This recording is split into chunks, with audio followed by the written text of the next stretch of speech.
Good morning. Sorry, I would have come on a couple of minutes earlier, but the baby actually woke up from a nap. That's how it always goes. And I have no babysitter today, so I'm not going to be able to hang out with you guys very long. But good morning. Welcome to day 5 of the How to Grow Your Own Food series. Yep, I have a pile of dishes I have to get to today. Good morning, Ontario, Canada, Jacksonville, Florida, New Jersey. It's kind of chilly here in Virginia today, but I'm hoping it's going to warm up. I don't know. I haven't looked at the weather yet. All right. So we are on day 5 of the How to Grow Your Own Food series. And I hope that you guys are really enjoying it. We have some fun things for you today. We've had fun things for you every day. What am I talking about? But we are switching it up a little bit today. Hi. Obviously, the first video in this series today is here at the HOA channel. And I want to let you know that the schedule for today is down in the description of this video, like always. And, sorry. And you can also find the playlist. So I still have to add some of yesterday's videos to the playlist, but there is a playlist. You can go back and watch all week's videos forever. Unless the YouTube collaborator takes them down, these videos will be here for the rest of our lives. They're completely 100% free, and you can watch them whenever you want to watch them. We did this because we really want to encourage you and empower you to grow your own food. I actually read an article that the New York Post or New York Times, I don't even know which one it is, but I'm going to talk about that in a second. But let's get to today's schedule. So you're starting here at the HOA channel, which is our intro for the day. We have an intro every day. If you want a full schedule, you can go back to the very first video. Today's schedule is in the description. Next, you're going to head over to Independence Acres Homestead. That's Jeremy. If you ever come to conference, he is the meat rabbit guy at conference, and he shows people how to raise and process meat rabbits. I'm just now getting a notification that we're live, so we're probably going to have more people coming in. So he's going to show you how to, basically the basics of raising meat rabbits. And I encourage you, these videos can only go so deep. So if you want more in-depth videos, then either make sure you subscribe to these channels or come to conference or get a membership. We have HOA memberships where you can actually watch all the lectures online from past conferences. The next one is from MCMURRAY Hatchery. I'm loving their videos, and it's tools you need to raise chickens. So earlier in the week, I told you on my channel you can raise chickens absolutely anywhere. And today, MCMURRAY Hatchery is actually going to give you the tools that you need to raise chickens. After that, we have Nitty Gritty Life. Devin over at Nitty Gritty Life. She's going to talk to you about antiviral herbs that you can grow, which I thought was really interesting. A lot of people want to know how to grow medicinal herbs. We touched on this a little bit on my channel this week. So Devin at Nitty Gritty Life is going to talk to you about growing antiviral herbs in your garden. Haas Tools is with us today. I'm really excited about this video. I'm going to watch it myself. And they're doing a video on what crops to grow during times of crisis. So not just now, even if you're an experienced gardener, what are the crops that you can grow to get a good yield, a quick harvest? Haas Tools, which is also a sponsor of the 2020 conference, is going to show you that today. And then last but not least, the HOLLAR Homestead is with us. And they are going to talk, they're going to switch it up a little bit. They're actually going to talk about leaving suburbia and finding land. So a lot of people that are watching this series, they are, they're sitting back wondering, okay, well, I would love, I can do this where I am, but I would love to do more. And so that's where a lot of us have been. That's where a lot of us are currently. And the HOLLAR Homestead is actually going to tell you about that process and how you can make it happen. A lot of people think that they can't make it happen, and you absolutely can. It might take a little while. It might be a little bit of hard work, but it's absolutely attainable. And so the HOLLAR Homestead is with us today, and they're going to talk to you about that, finding land, leaving their suburbia home life, and going out and finding land. Even if it's not land that you want to live on, there are acres and acres and acres all across the country and beyond, that, even just 1 acre that you could buy and put a garden on or put animals on. And even if you don't live there, even if you just live nearby, it's completely and totally possible.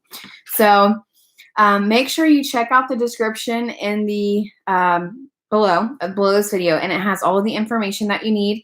It has the playlist. Like I said, I'm actually still putting yesterday's videos into the playlist. So those will be there soon. And these videos will be here for forever. And if you want more, you can always get an HOA membership. A lot of people are looking forward to raising meat rabbits. It is a great option. It is. We raised meat rabbits for years, and they were wonderful. And it's great to raise them in small spaces if you're wanting a meat source and a sustainable meat source on your homestead.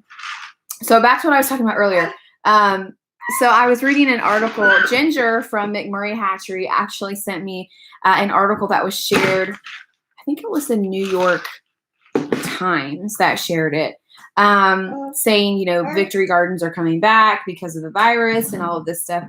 And there were actually a lot of people commenting saying that it was ridiculous. Like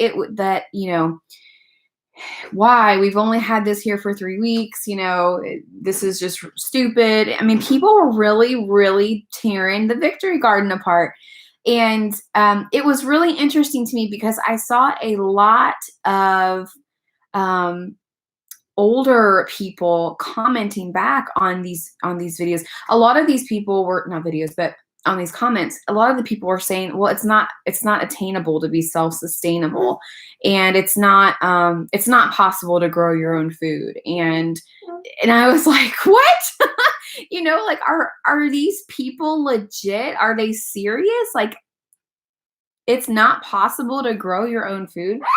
And so it was really interesting to see the older generations coming back and saying, well, that's not true. I grew up doing it. My grandma did it. My great grandma did it. And it was just, we still have this mindset in the United States that is very much, well, we can't do it, so why would we?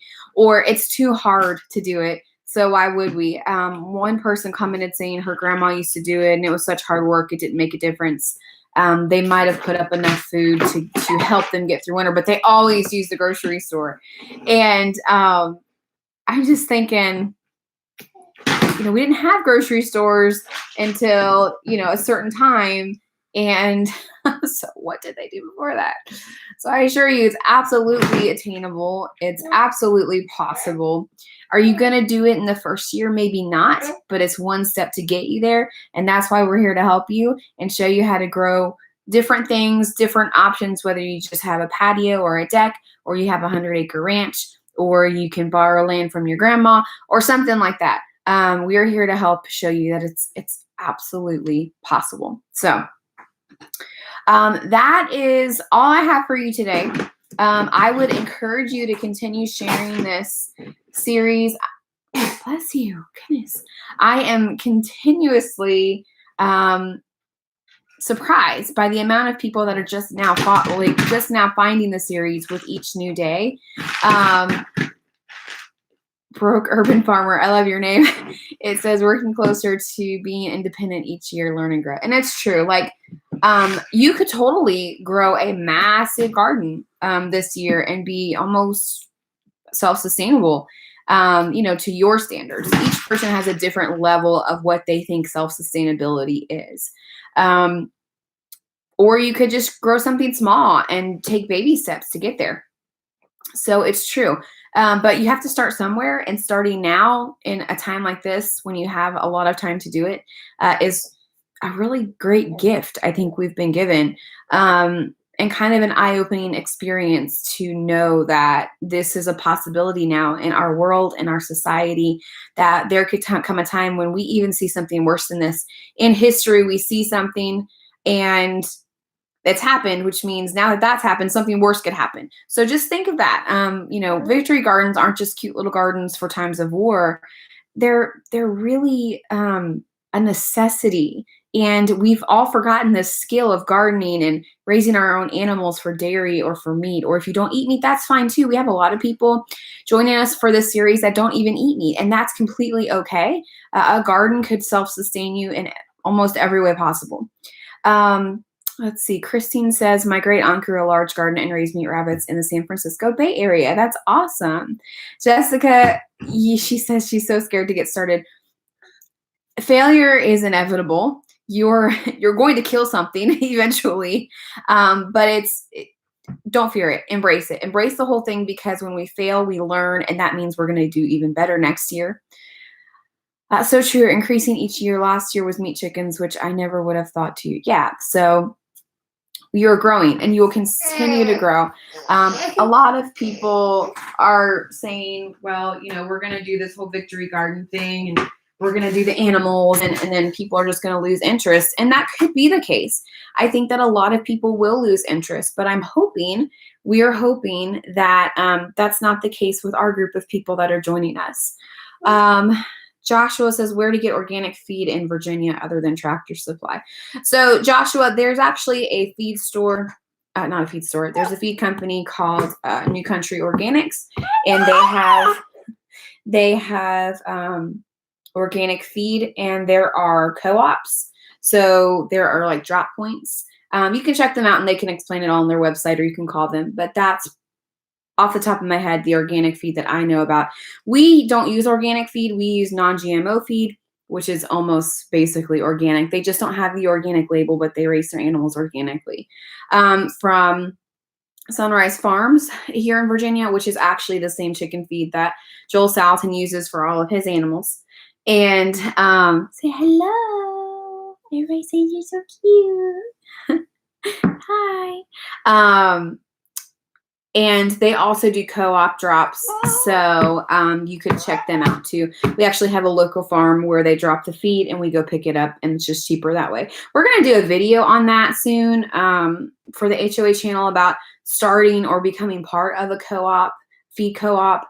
So look for that in the next few weeks. Okay. If you guys have any questions for me, let me know real quick, because I'm going to get off here soon because somebody has a messy diaper. And it's stinky. Thank you, Katie. We are so happy that you guys are joining us. The response has been incredible, absolutely incredible. And like I said, we just encourage you to share it with your friends and family. And when we first started this, it wasn't to get subscribers. It was just to share information. We started on the HOA channel, even though we have a huge, massive amount of followers on our other social networks. On the HOA YouTube channel, we only had 2,000 subscribers because we haven't really done a lot here. Today we have over 10,000 subscribers. So that's saying something for the amount of people that are eager to learn right now. Jerry, the hostels video may not be up. Everyone was supposed to have their videos up by 9 a.m. Eastern Standard Time.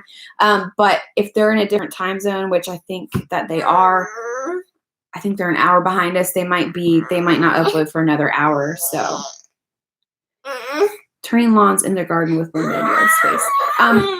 Anya, I think that's your name. So actually go check out, Hey, It's a Good Life. She did a video this week. She doesn't have a lawn per se, but she had basically concrete patio area, garden area on a very, very, very small space. Hi. Dad went to work. Yeah. And she has a really great video about gardening in small spaces, so definitely check that out. You're looking for Dada.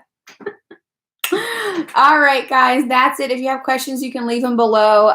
Go watch the videos. Like I said, if some of them aren't up, you might have to come back in a couple of hours to check them out. And again, if you want more education and information, we do have the Homesteaders of America membership that you can go get, and you can actually watch all of the past lectures if you get a VIP membership.